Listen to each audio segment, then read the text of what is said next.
Today, you and I are gonna go shopping for rayon fabric. So we're gonna go to the fabric store and we're gonna learn all about what to look for when you're buying rayon. Then I'll share my best tips for sewing with rayon so you can make all those beautiful, flowy print dresses that you've been thinking about. I'm also gonna share some of my own projects using rayon fabric. I'll tell you why I chose the fabric I did, and then I'm gonna share some other projects that I think would look really incredible in this super versatile fabric. So if you're a child of the 90s like me and you've been dreaming about making a beautiful soft print dress, this video is going to help you make your own. All right, let's get started. I saw so many beautiful colors and prints in rayon at the fabric store. They just had bolts and bolts of rayon, and it was on sale, which was pretty cool. One of the great things about rayon is that you can find it in so many different weights and so many different colors and textures. It's a super, super versatile fabric that you can use in so many different ways. Okay, let's see what we got here. I got my pile of fabrics that I picked up at the fabric store and we're gonna go through them. But first, let's define what rayon is. So rayon is what's known as a semi-synthetic fabric. So it has some of the properties of a synthetic and some of the properties of a natural fiber. Rayon is most known as a substitute for silk, and that's really the original use of rayon. So if you have a pattern that you think would look great in a silk, rayon is often a really, really good choice. So rayon is made from cellulose fibers from wood. So that's the natural aspect of it. But then it's treated with chemicals in a manufacturing process, and that's what makes it semi-synthetic. So one of the great things about rayon is that it's really breathable and moisture absorbing. So those are some of the qualities that seem more like a natural fiber, but it's not quite as durable as a lot of natural fibers, and it does tend to shrink, which is something we're gonna talk about. So the first fabric that I picked up that I wanna talk about is rayon challis, and rayon challis is a fabric that you're gonna find a lot. And when people talk about rayon, they're often referring to rayon challis. So rayon challis is soft, it's lightweight, it's really comfortable, and it doesn't wrinkle all that much. So I picked up two examples here. One is in a solid color, this beautiful pink rayon challis. And then I also picked it up in print with these little rosebuds on it, which is so cute. And that's the great thing about rayon challis is you can find it in all of these amazing prints. It also holds color pretty well, so it looks beautiful in a solid color as well. But really, you're gonna find so many gorgeous prints in rayon challis that are perfect for making dresses and tops. Next up, we're gonna talk about viscose rayon. So oftentimes people will use the terms viscose and rayon interchangeably, but they're not exactly interchangeable. So viscose is actually a type of rayon, but it's manufactured a little bit differently. They do both involve some toxic chemicals in the manufacturing process though. Viscose often has a different texture that's slightly more silky. The silkiness really makes it a really great alternative to silk if you don't want to spend as much money. So basically there are some differences, but in sewing you can use them interchangeably. So this viscose fabric that I found at the fabric store is really gorgeous. It has a satin finish on one side, which makes it look even silkier, and it's a great choice for a skirt or dresses. All right, next we're gonna talk about Cupro, which is short for Cupromonium rayon. It's a byproduct of the cotton plant, so it is known as being more eco-friendly, but of course it's not without its impacts.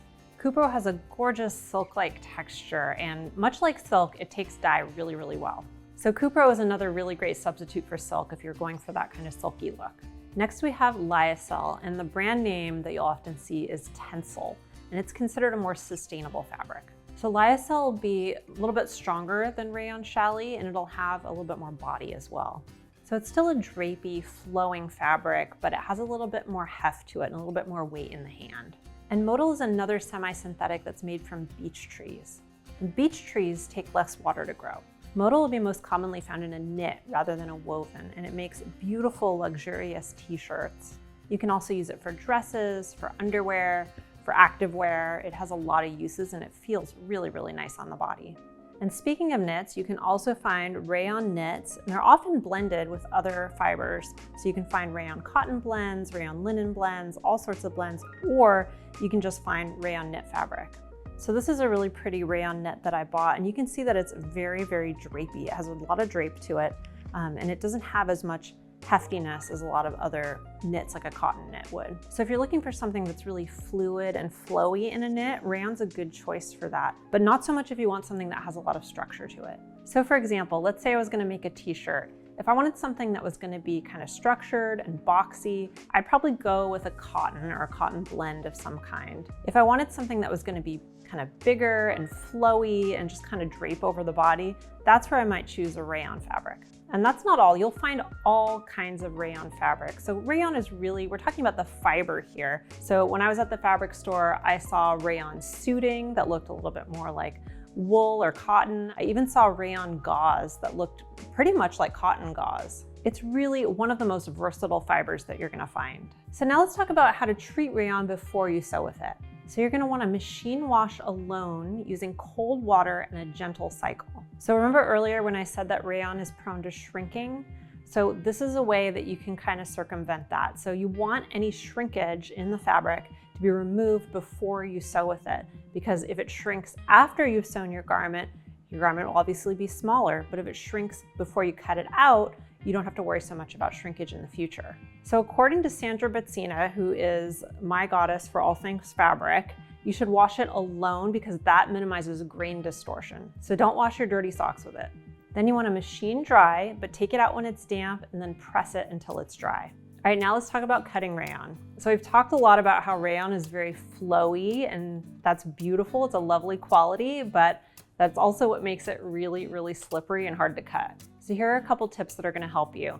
First of all, don't let it hang off the end of the table and pull. And what that's gonna do is it's gonna distort your fabric when you're cutting. So if you're using a piece of fabric that's longer than your table, which usually you are, you can either prop up the end on a chair next to your table, or you can kind of fold it and leave it right on the edge of the table. So if your fabric's really slippery and you're having trouble with it, you can use spray stabilizer if you need it. So to use spray stabilizer, what you do is after you've washed your fabric, so make sure your fabric has already been pre-washed, you spray this all over your fabric. Just make sure that you soak it, let it dry, and it takes on this kind of papery quality, so it's no longer so slippery. Then once you've finished your garment, you just wash it and it washes out completely. This is one of my favorite tricks to use for any kind of slippery fabric, including silk. You just want to make sure that you test it on a little swatch to make sure it's not going to leave any water spots. Now this is the #1 cutting tip. So when it comes to cutting, I really prefer to use a rotary cutter instead of using fabric shears. And the reason for that is when you're using fabric shears, it lifts the fabric up off the table and that can cause it to shift around. When you're using a rotary cutter, it remains flat on the table, which means less shifting overall. So anytime you're sewing with a slippery fabric or something that tends to shift and move around, I always recommend a rotary cutter. Another thing you can do is sandwich your fabric between 2 layers of tissue paper to help make it more stable. So you actually want to use cotton thread instead of your regular poly if the seams are going to be under stress. And the reason for this is that polyester thread is really strong, which is great, but it's often stronger than the fabric. And in that case, when the seam is under stress, it can actually shred the fabric. You also want to use a brand new needle, and that's typically a 70-10 for most rayons. But that really depends on the weight of your fabric. So you want to make sure that you're matching the fabric to the needle as usual, and you can always test and see what works best. If you're sewing any long vertical seams, you can actually use a narrow zigzag instead of a straight stitch, or you can use the lightning stitch on your machine if your machine has a lightning stitch. And the reason you want to use one of these stitches instead of just a straight stitch is because rayon has a lot of stretch to it. So it might stretch out as it's being worn, and that's going to cause some buckling in that seam.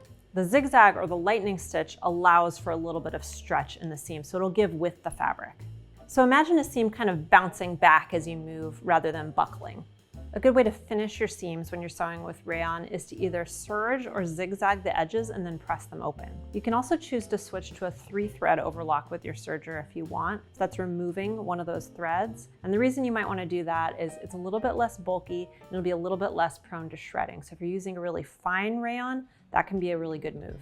All right, so now's the fun part. I'm gonna show you some things that I've sewn in rayon, and I'm gonna tell you a little bit about the fabric I used and why I chose it. And then I'm gonna give you ideas for more projects that you can sew using rayon. So you guys know that I'm on a journey to have an 80% handmade wardrobe. And so I wanna use fabrics that are affordable and fabrics that I can really wear every day. So here are a few projects that I've made in rayon and why I chose rayon for them. And I'm hoping this will help you understand how to pair rayon with a pattern. So first up is this beautiful Chantel dress in this blue and white toile print. So when I saw the Chantel pattern, I immediately thought 90s, because back in the 90s, I wore a lot of cute little shirt dresses like this. It really just reminds me of like Rachel from Friends era.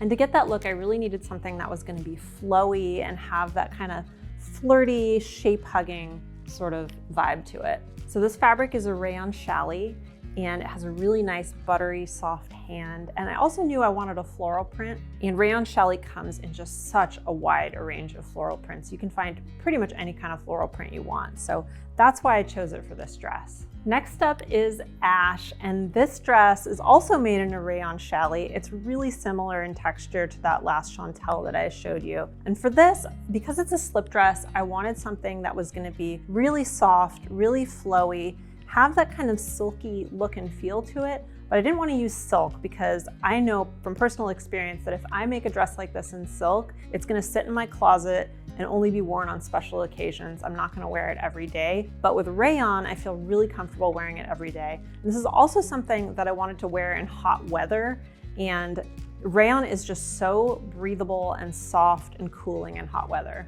And I love this dress so much that I actually made it 2 more times. I brought another one to show you guys, which is this one, also in a rayon challis. This one came from Blackbird Fabrics, and it has these adorable little kitties on it. This one looks like Rusty, and this one looks like Duke.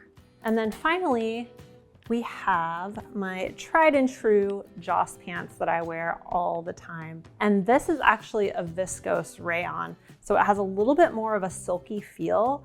This particular fabric is a little bit heavier than some of the rayon challis that I just showed you. And I really wanted something that felt silky for this pattern in particular. So that's why I chose this viscose fabric. But again, it's very breathable, very soft, and very wearable every day. So rayon's great for wide leg pants like this because it just has so much movement, and I think it looks really, really elegant. And also, if you want to make pants like this that are in a print, again, rayon is available in so many prints. One thing to keep in mind with pants, if you're sewing pants in rayon, is to just let them hang overnight before you hem them, because again, rayon does tend to stretch over time. And that way you don't end up with pants that are too long. And by the way, the dress I'm wearing is also rayon, and we did a whole video about it. This is actually a Laura Ashley pattern.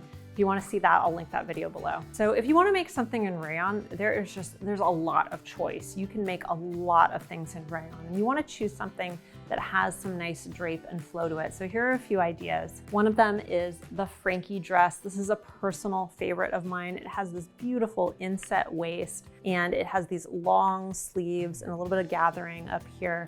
And I think this would look absolutely fabulous in any kind of rayon print and wearable every day.